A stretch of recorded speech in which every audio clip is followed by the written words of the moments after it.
filters.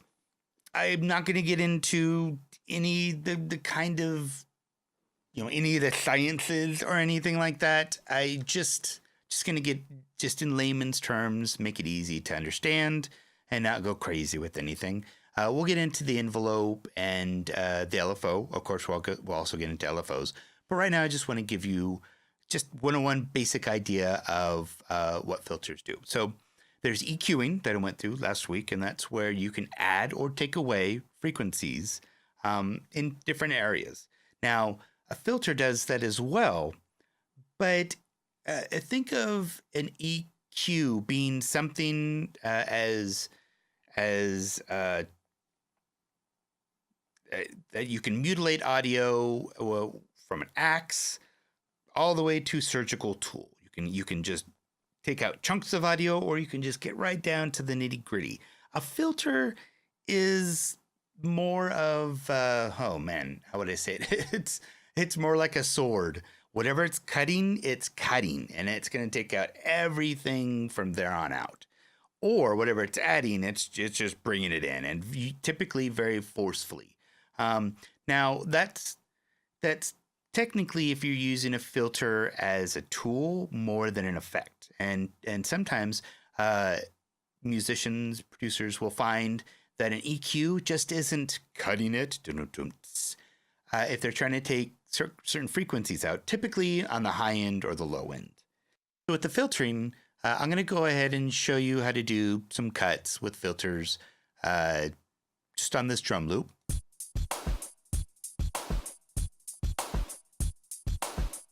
Now, I already have the filter on, but it's not really doing anything because it's cutting at almost 20K, and we can't hear. Maybe if you're a dog or a cat, you'd go, yeah, it's not working as well. A little muddy.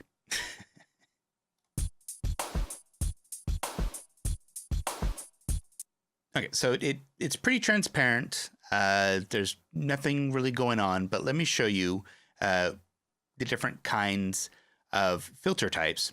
And right now it's set to low pass. And a lot of times people get confused with that term because they think, oh, low pass. Okay, so it's got the word low in it, so it cuts the low, right? Well, no, gotta remember the password. Get it the password anyway. I'm so punny.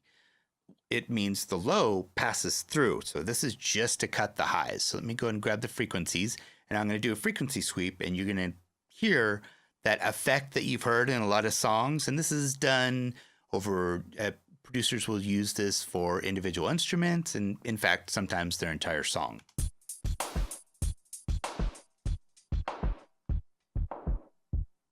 You've heard that in a song before. See, and it's just down to just almost nothing, just a low end.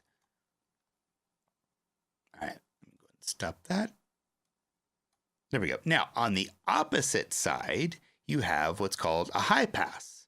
And of course, I have to bring that all the way over to the left, and same thing. It cuts the low, or the opposite, it cuts the lows and it keeps the highs. So I'll show you how that sounds. And you've heard this as well in songs.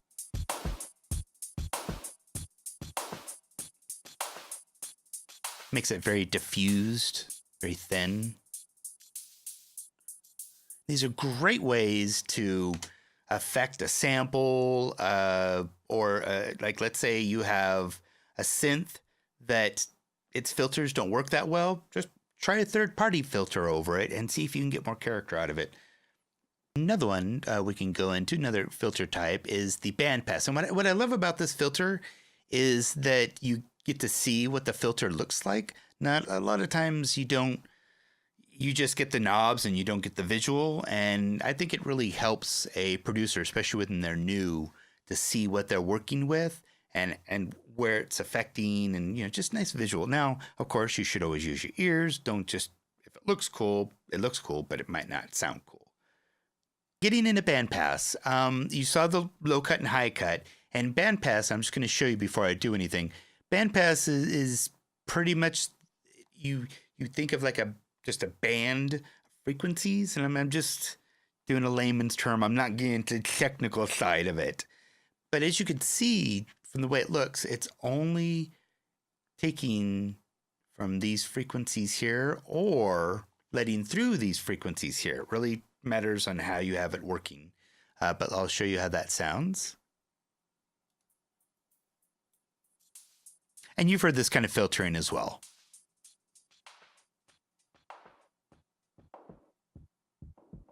We're only getting a snippet of the sound.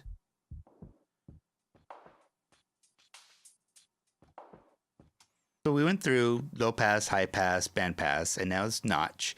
And notch is subtractive EQ. And I'll just, of course, show you how that, and you know, you can mess with the resonance and narrow the, how much it's taking out of frequencies. But right now, I'm just going to show you how just a generic filter works without the resonance.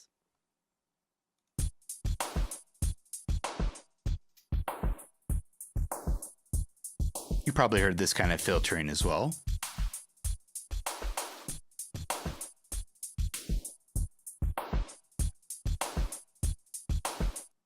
So it gives you an idea of those. And then with this type, there's also one called morph, and that gets into some craziness. Let's see what it says here. Morph. Let's see if I click on morph. So it brings up this morph right here, this morph knob. Let's see here. Okay, well, I'll just go to the morph knob. It said the filter's position in its morph cycle. The morph's SVF filter can morph continuously from low pass to band pass to high pass to notch to low pass. I'll just give you a quick idea of what that sounds like. It's pretty weird, but it's cool.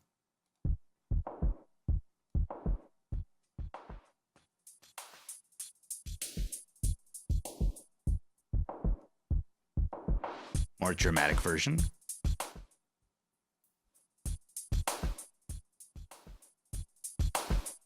And on the opposite side.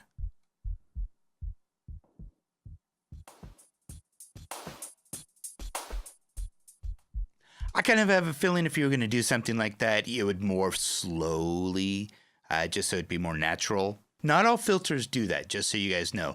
This is more of an Ableton auto filter, and the auto part will come up in just a bit. But let me go ahead and get back into all of the settings here. Go to default. Okay.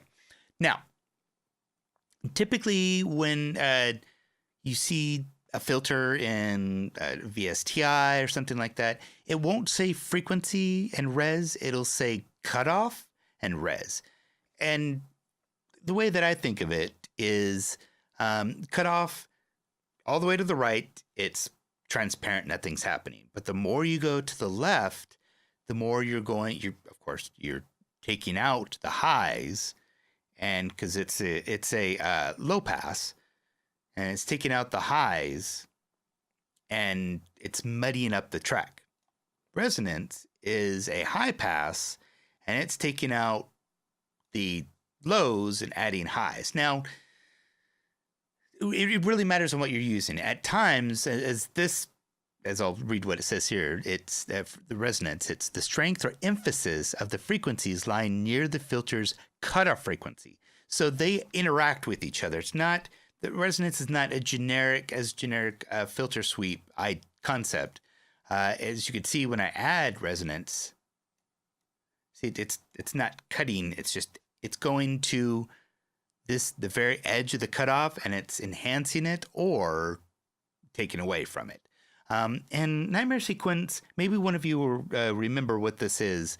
If you bring up the resonance enough, it turns into, is it a harmonic tone or something like that?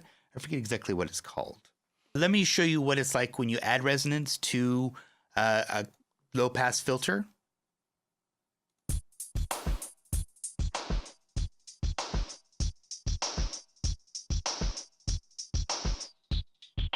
See how it sharpens it? So So you're getting a tinny, almost metallic sound along with this muddying effect. And how you have those two interact with each other really can change a sound drastically. And that's how a lot of producers interact with the whatever synth they're using, is through filters to change the characteristics. I mean, everything from bass lines, leads, accompaniment, drums, all those different things. You can use filtering for a myriad of different things to change the character, the tonal aspect of it, all of that. I'm not going to go too far into filtering with cutoff resonance in this one, because I'm going to show how that works with some VSTs and get into other types of filters that aren't on here as well. It's like a feedback. Yeah, what is that called? It is a feedback, but I forget what it's called. Nightmare would totally know what it is, so hopefully he'll jump in here and I'll ask him. So it's a great way if you want to add some I don't want to say high end, but add a different character, because this is for high pass, and let me show you what that's, or this is high pass. Let me show you what that sounds like as well.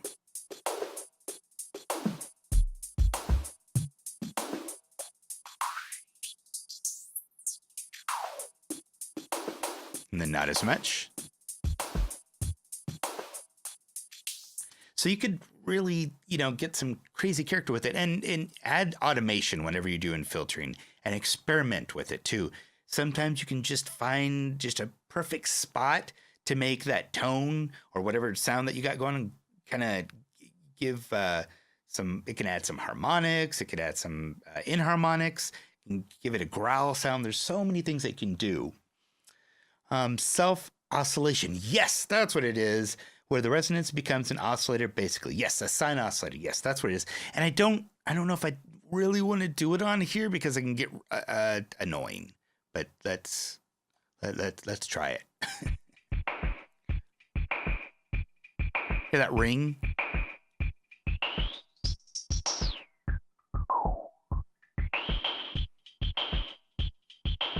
You can even go crazier with it with the envelope and start getting a tone going on. But you can hear more of a tone come in with that. I don't want to go any crazier, because I want to keep you people around.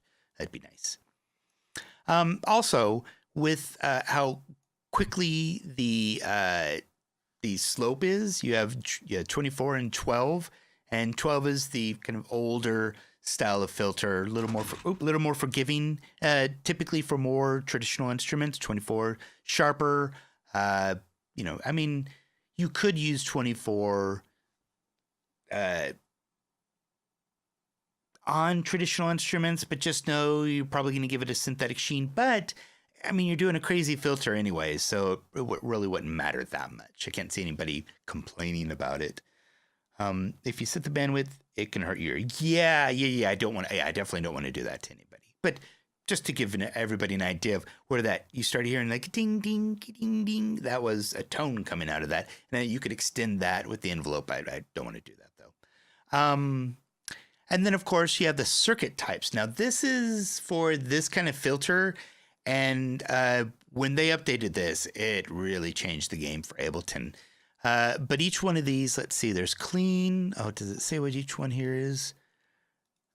Oh man, it doesn't say the name of each of these. Oh wait, here it is. Clean matches the filters found in EQ8. Okay. OSR is a statewide variable circuit with hard clipping. MS2 is a Salin. I don't know if I'm saying that right. I never know if I'm saying that right. Salin key circuit with soft clipping. SMP is a hybrid between the MS2 and the PRD, and PRD is a ladder circuit without resonance limiting. I'm not going to go into all of those right now. That will be the other video later on. I just want to go into very basics, low pass, high pass, band pass, and you can add it as an effect and sculpt the sound as well. Let me see if there's anything else I really need to get into. Now, with this envelope, with this LFO, there's envelope, and that's how much it will affect the sound. So just doing a regular low pass here. Okay. cut it there. So the envelope is, sorry, now at default. Now when I bring it all the way up, sorry, it's kind of annoying me talking over that. When I bring it all the way up to 127, it's not filtering out as much. If I believe right, it almost cuts it in half, as you know, to the amount that it's filtering. To the opposite way, if I bring it down to negative 127, it'll take out twice as much, maybe even 4 times as much. I can't remember how much exactly. So if you're ever, and also, can you hear that kind of wavery sound if I bring in some resonance? Oh yeah, that's right.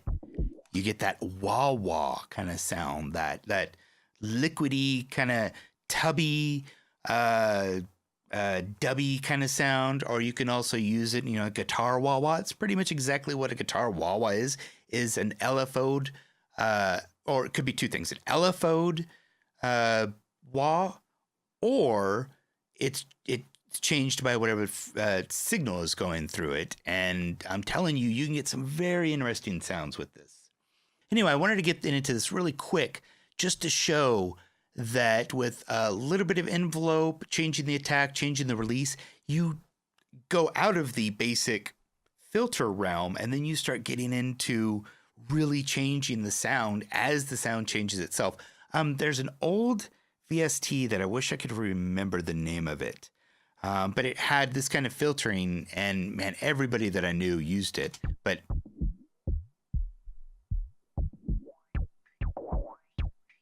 hello, Drive. Change the attack.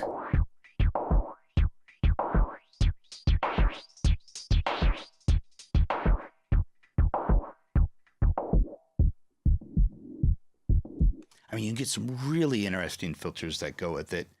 We've gone through, you know, how you can really get into a filter, and not a lot of filters have envelopes or attack or release, but if they do, get into them, because you can get into that wah effect.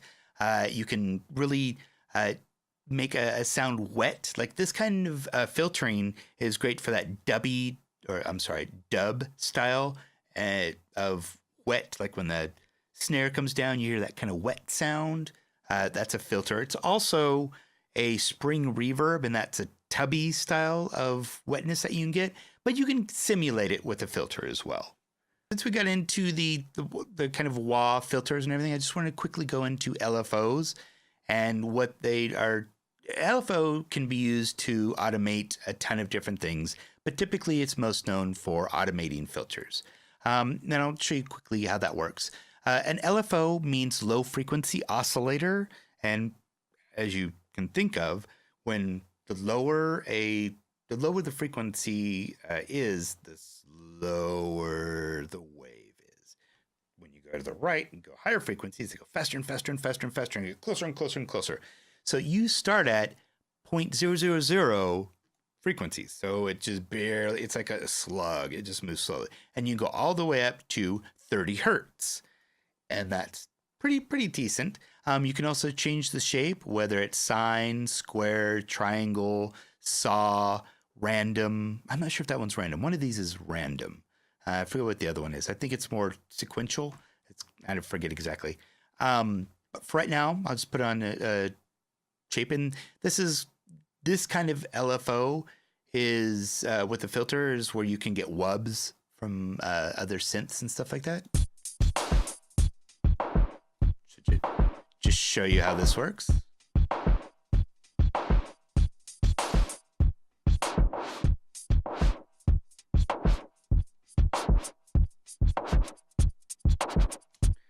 So you see as I go to the right, and it goes up to 10 hertz, it goes pretty quickly.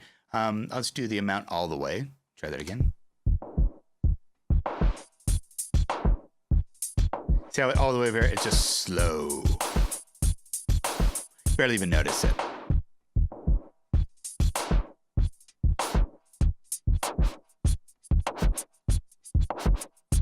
Now, this also has spin, and not all LFOs have a spin function. This is pretty cool. This reminds me a lot of 70s kind of stuff, and it starts to do a stereo kind of spin.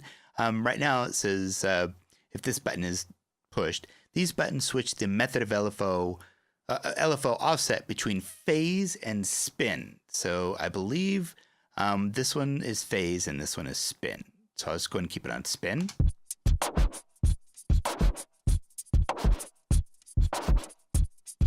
So you get some really interesting kind of stereo effects with it. And then this is so that was spin. And this is the LFO offset, or yeah, phase, sorry.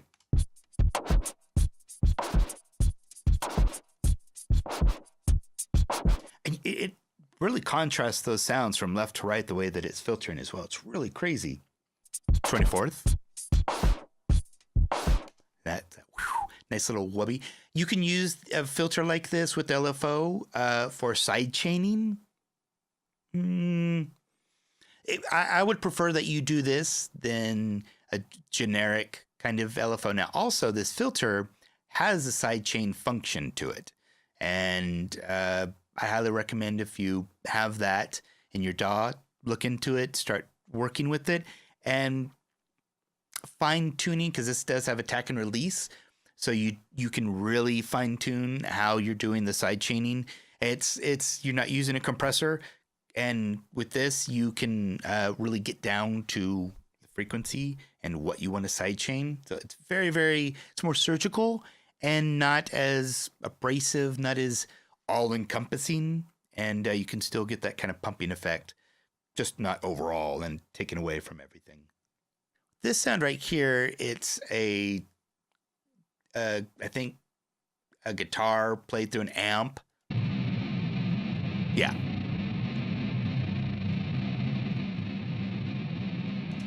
It gave me the idea of, okay, so a lot of people will use white noise to do a filter sweep, stuff like that. And you could also do that to another sound like this. This isn't brown noise, or I guess it's kind of close to brown noise, but it definitely has, the tonal characteristics of a guitar, but it's kind of got that staticky movement to it. So I just wanted to give you an idea of, stuff that you could do with the filter. You don't just have to filter white noise to get a rise or a fall kind of feel.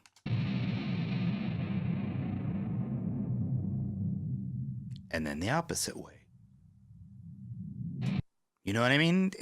I find it a little bit more interesting than white noise. Now, white noise is great to use because you can fit it in everything, but white noise can get in the way, and sometimes it's boring. You have to throw other effects on it to give it a little bit more character. Sometimes I'll hear a white noise and I'll just be like, oh, okay, yay, white noise. What's it doing for the track? So I highly recommend looking into and making your own sounds and filtering them for rises, and don't just use white noise and stuff like that.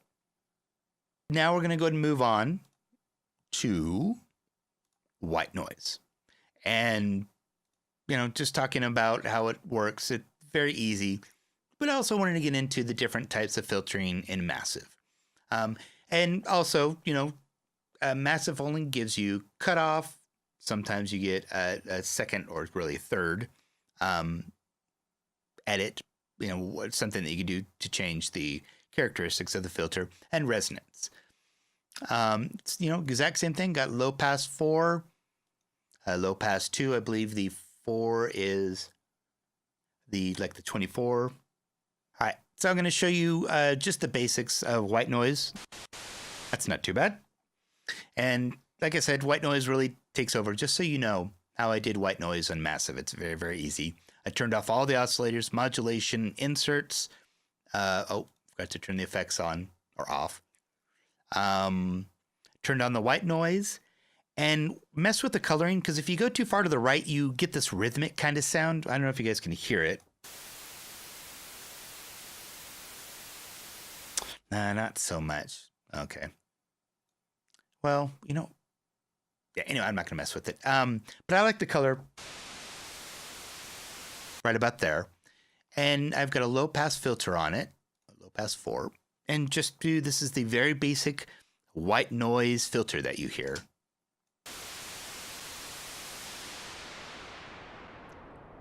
What? Let's make trance music all day long.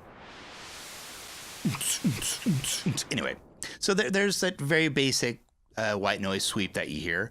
Add a little bit of resonance, get a little bit more.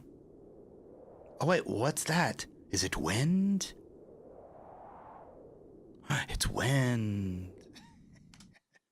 If you ever hear any old school sound effects stuff, basically what the majority of those sound effects are, or if you're at Disneyland, Disney World, and I don't know if they've taken it out, but the music for Space Mountain or the ambient sounds for Space Mountain, the majority of those sounds are white noise through filters. And you'll hear this in the background of Space Mountain.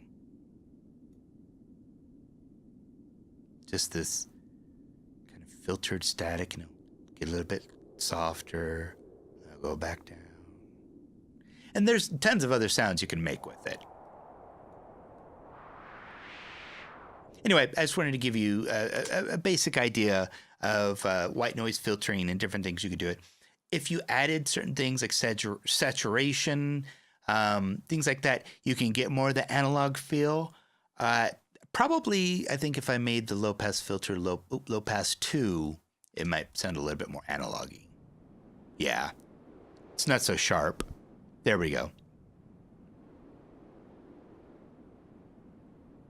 Yeah, but okay, then that's, and there's also high pass. Don't just be generic, and you need to experiment and use your ears and see what you can come up with. Yeah,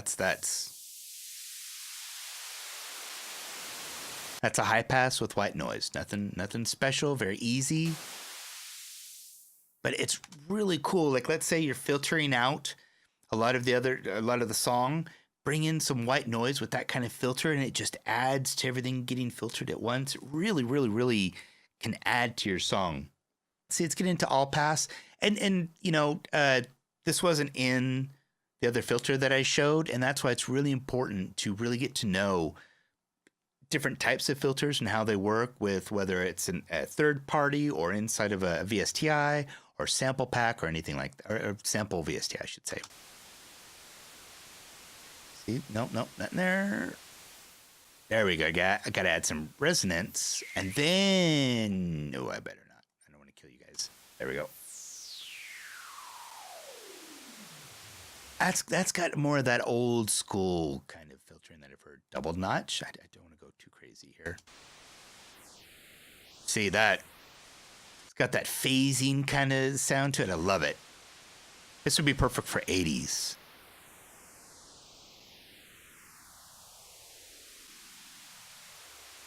See, that's sexy. But at the same time, it doesn't filter it out.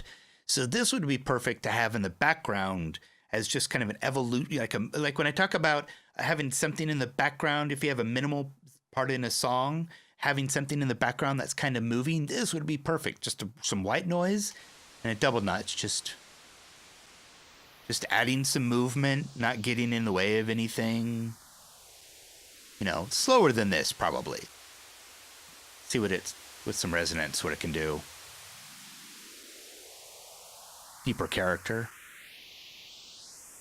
So anyway, just stuff like that, little things like that you can add in the background or pan left and right, stuff like that really can add some movement to your track, as well as character. Just totally. I don't think I want to go through all these. Let's get into Scream. Scream, it's almost, I believe, an amp. That's an amp kind of effect to it. Shroomhead 1. Double notch is also a good idea for bass sounds in aggressive bass music. No.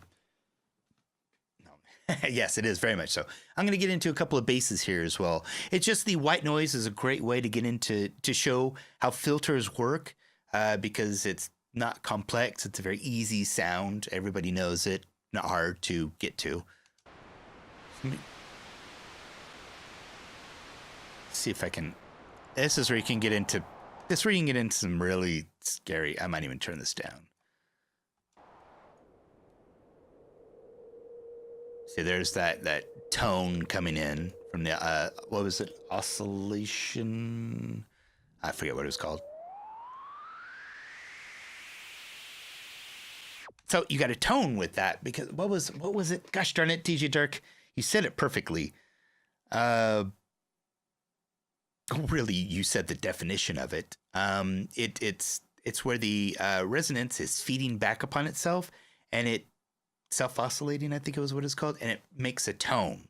So that's, if I turn this resonance down, you don't hear the tone.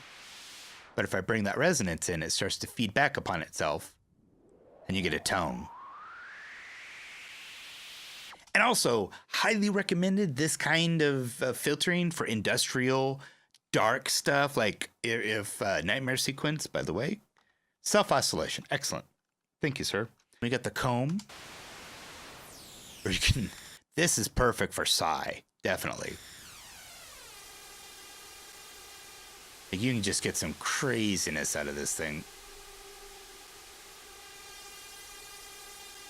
That feedback. Throw that in with a Doppler. Oh, that would be pretty cool. But yeah, this is a comb filter is used a lot in psytrance, ambient, chillbient, whatever it's called, chill Sybient.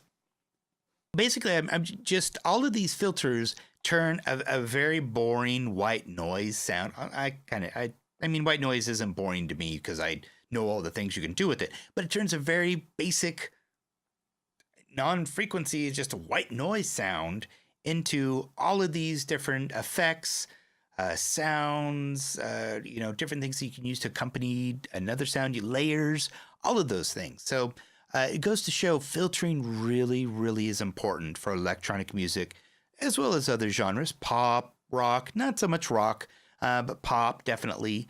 Top 40, really matters on the genre. Like I said, some producers prefer filtering to doing subtractive, would rather do subtractive filtering than subtractive EQing. Some like it, some don't. It really matters on your ear and what you like. And definitely try filtering if you think that an EQ is not cutting a sound out, low or high frequencies. A filter definitely should do the job, that's for sure. We're going now past filters, and now we're just going to get into, we'll talk about filtering as well a little bit here, but now it's mostly based upon LFO and how an LFO is very intricate to sculpting a sound, especially if you're doing dubstep, electro house, complextro, breakbeat. I mean, a lot of genres have now taken on that LFO filtered synth kind of sound, and really it can go on to all different kinds. So right now I've just got this very let me also get into leads before I get into bass lines real quick. This is a very simple ARP that I've made. Nothing too over the top. It's a bass, but I'm using it more of like in between kind of lead type of thing. And I just wanted to show you how you can really sculpt the sound. And in Massive, you have more than just one way of controlling the cutoff and resonance. In a way, so here you have the cutoff and resonance, but down here I also have cutoff and resonance. And in a way, if you remember what I talked about before, if you weren't here before, this cutoff and resonance here is almost its way of either adding or taking away more of what you already have set here. So let me just give you an idea. So here's the lead ARP, and I can change the cutoff here.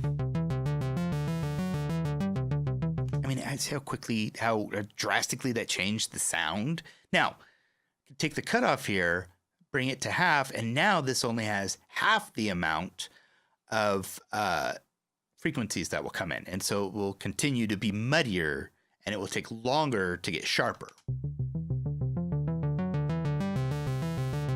Okay, and then all the way to the left, I'm not sure if this is even going to get sharp. Okay, so towards the end. Now, what this is controlling is, if you see here, that little yellow marker, and then there's the other yellow marker. But this one, if I can make it more dramatic, less dramatic, can go the other way. This is only with Massive, but I'm just showing you what you can do in Massive here. And there's different ways of filtering with different VSTIs, different third-party filters, stuff like that. Just know that's one reason why producers will have different filters, is because they have different properties, different characteristics. Like right now, if I could, I would love to have the Mooger Fooger, which is the Moog version of their filter. And it's the Ableton filter that they have now is pretty close, but it's still not the Mooger Fooger. And that thing just can add so much to a basic sound. It's incredible. It's one of my favorite filters I've ever heard. It can make something sound creamy. It can make something sound harsh and wicked, beefy. It's just, oh man. And then same with resonance. The same thing. You can make it sharper. I'm not going to go crazy with it, but you can make it sharper than it is. And here's the band for the resonance. So if I added to it, it'll make it sharper. So let me show you real quick. So right now I'm changing not this filter, but where the filters default. So here it started here, but now I'm moving this without moving it, but then I can make it more dramatic by putting this here and then moving this resonance. So you can get really crazy with the automation. And I've done this on multiple songs on my new album where I'm automating the cutoff and resonance in the filter here, as well as the cutoff and resonance here. So it can give the filter more more movement. You can change the overall sound. So it's not like you can have a pattern, but if you extend, like let's say I have a pattern of cutoff and resonance going on, but then I have a longer pattern of this cutoff and resonance that's a little bit different. It'll not really add randomness, but it'll keep things fresher as the sound plays through. And I highly recommend doing automation, playing around with that automation and changing the filtering as much as you can, because you can get some crazy, crazy sounds and go from, one sound that's wet, muddy to sharp and almost irritating. And that's just with one sound here. You can set this, like I said, you can change this how you want, and you can fine tune it. It's an excellent way to help sculpt any kind of sound. And really, there's not too much going on with the rest of this. It's just a PDM or PWM, two of those. The pulse width is separated. I don't really have anything else happening with it right now. It does have the dimensional expansion, but I mean, it really changed the sound overall. And so going into that, of course, everybody knows the lovable Wubby Wubs. And it's all based upon the filtering system mixed with an LFO, or you can do MS sidechaining. And so this one, okay, so for this basic wub, it is aggressive, but it'll give you a great idea of just how the LFO is working. All the LFO doing, like I said, like the sine wave, is going up and down, up and down. Now, let's go and take a look at it. I'm using LFO 5, and there it is. I'm doing a quarter note ratio. I've got it synced to the music, and it restarts every time I hit the note. If I take that restart off,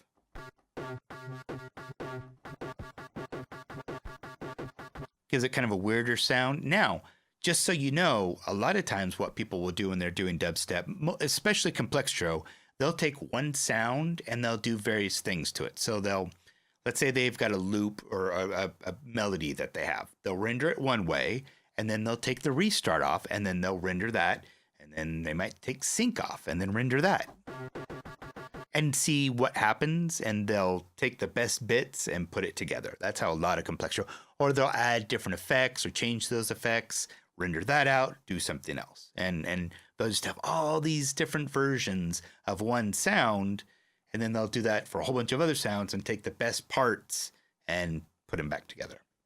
Just looking at this, you can see that it's quarter note. You can change where the sine wave starts, whether it's start at 0, or it could start at the top of the peak or at the valley, wherever you want it.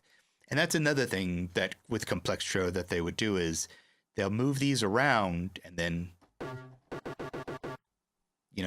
render that, because it's got a very different feel than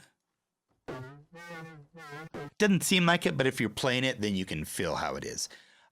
You can also change in massive. You can change from one curve to the other. So let me. That's going into saw. I believe this is saw. Yes, saw. No, square. Sorry, there's the saw. So show you what it sounds like in a saw.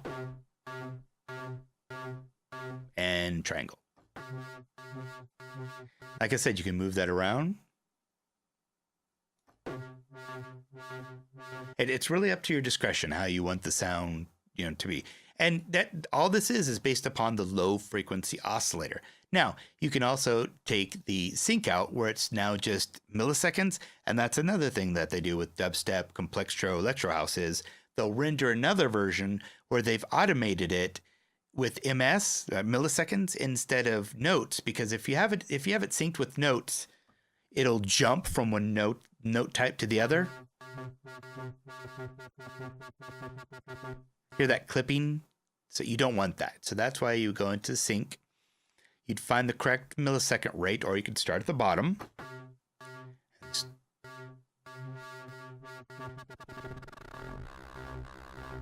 Oh, hold on. Let me go back up. And then it'll be just this note here.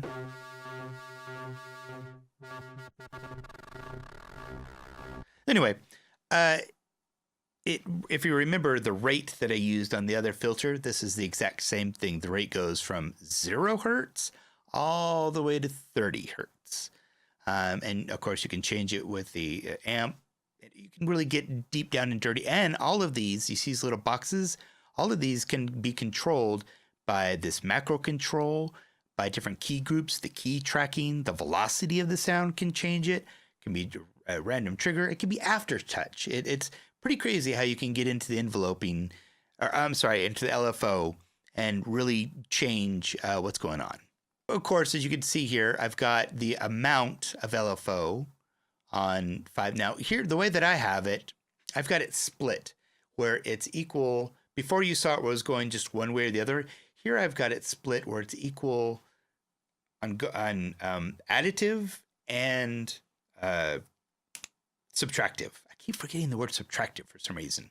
And so it makes it more equal, and it really can keep your sound in track so it's not lopsided. But once again, you can really mess around with all of these settings and you might want it to be kind of lopsided. I don't know, there's tons of different things that you can do, but let me just show you how this works with the amount. You can even overdo it. See how little right here, it'll turn that green box. That means I'm going over, and I can even go past that. Not a ton. LFO is not just for filtering. It could be used for a ton of different things. And let's make sure that this is the correct LFO that I wanted. I believe that it is. And I use this a lot for different kinds of automation. Yes, this is it exactly. Perfect. This is just an LFO by itself. This is, so for the offset, it offsets where the middle is. So I can hard clip it to the top or clip it at the bottom. You've got whether it's frequency or sync, and sync is to the notes. So all the way to 16 bars to 1/48th notes. You also can do frequency, which is ms, or I'm sorry, frequency, which is 0 hertz all the way. Oh, this goes all the way to 40 hertz. Okay. So that's the thing. That's the great thing is that different types of LFOs will have different settings. You got your depth rate that, really it's, oh, perfect. You can see visually how much. So 50%, it's 50% of that. Let me go ahead and slow that down so you can really see the sine wave. Now phasing, this is really good. What I use this LFO for a lot is like, let's say I've got a pad that I want to filter slowly and maybe have it go around the room. So I'll take a couple of different LFOs, and one will be for the cutoff, one will be for the resonance, and I'll give them just a really slow curve, like really, really slow. But if I have them start at the same time, sometimes I do, sometimes I don't. If I have it phased out, they'll start in different areas. They won't start exactly at the same time with the LFOs. And so if I have multiple LFOs, I will use the phaser so that they won't always be exactly on time, but every once in a while they'll be, and then they'll phase back out. You can also hold. It's like freeze, where it holds exactly where that's at, where the LFO's at. Then you can take away and it goes back to where it was. Now, this is a really cool thing that I like to do with leads, and it's called jitter. And it adds this randomness jumping. And I love that for leads if I want to add a squelch and keep that squelch new throughout the whole song. I'll add a little bit of jitter. And then if I need to, I'll smooth it out. If I like how much it's jumping, but it's just a little too random, I'll add some smoother to it. And you can go crazy. You can have this thing jump around like there's no tomorrow, and almost be pretty much random.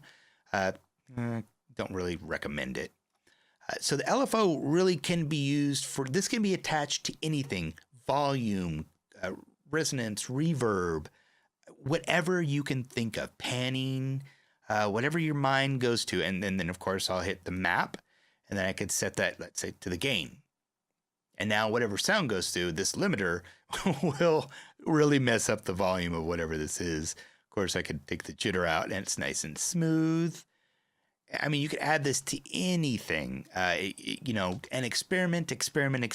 Don't ever just stick with, all the basics that you've heard or been told. Go think outside of the box and map it to something you wouldn't normally map it to, and try different mapping styles, and try multiple different LFOs all mapped to different things, and see what kind of unique sounds that you can get out of it. Honestly, this type of LFO settings for pads, granulized stuff like that, it's perfect for movement and keeping a sound fresh, and for ambient music and background kind of atmospheric stuff. This kind of a slow LFO movement is perfect. I want you guys to see another thing that you can do with LFOs. And it's one of my favorite things that I like to do with LFOs. Besides automating filters, I love to use LFO filters on delays. And my favorite delay is the Ohm Boys. Now, I won't go deep into everything because I've already talked about high pass filter, low pass filter, band pass filter. I can't remember what RF is right now. That sucks that I can't remember what that is. If anybody can remind me what RF is, I would appreciate that. But you can really get into, so you've got frequency, which is cutoff, and then resonance. And you can really get into it because you got the Q, and this goes way beyond what a regular filter does.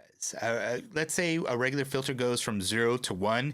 This thing goes from -100 to 200. And I'm not even kidding. It goes way beyond what a regular filter does. And because of that, you get that ring modulation that can come in quickly. But you also get that old style dub filtering where it can turn into static, white noise, it can turn into a tone, and all that cool stuff. And what I'm going to do is I'm going to play this track, and you're going to hear all of these delays and crazy filtering.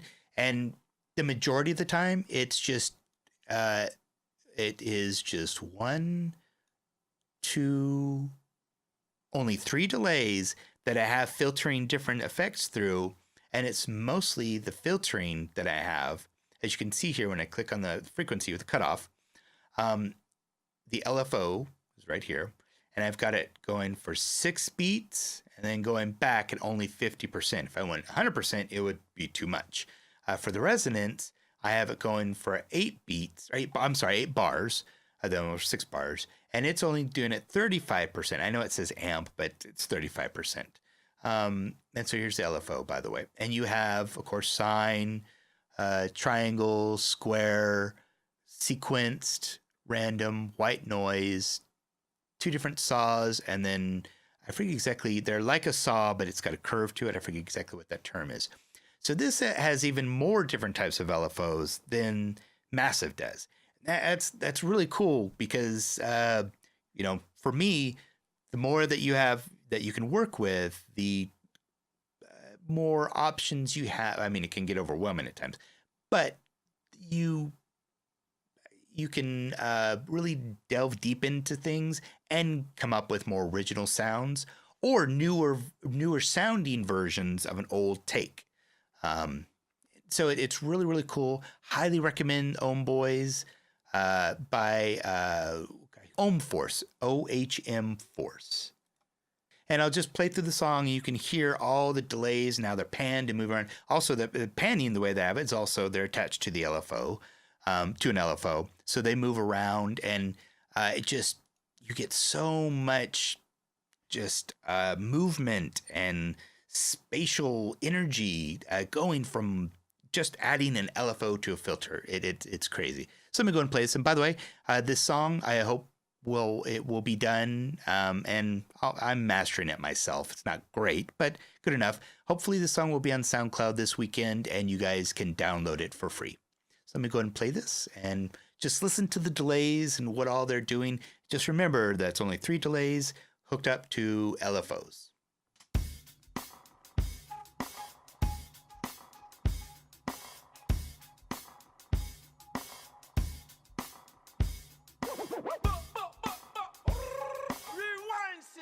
Come again, pull up that from the top to the very last.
Hear how that delay just changes?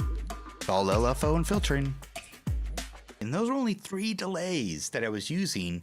And it was just that I would have the sounds, like I would have, like let's say a vocal go in the delay for a moment, and then the vocal would go out of the delay, and then I'd have a guitar go in the delay. So they would kind of overlap each other inside of the delay as they filtered, and it gave it a new kind of sound, some movement, and also added like one of the delays I have panning very much. One I have slowly panning back and forth, and one I have stuck in mono on purpose.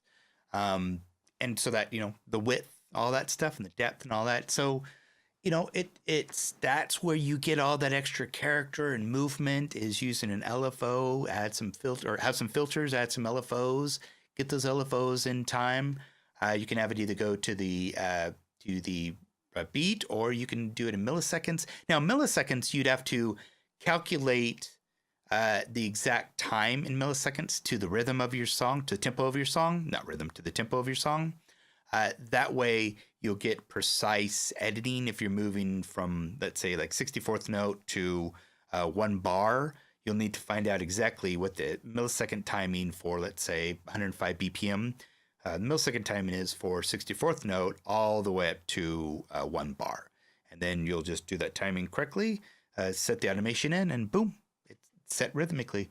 So I hope you guys have a great day, great night. As always, from me to you, keep doing what you do, my friends. Peace, everybody.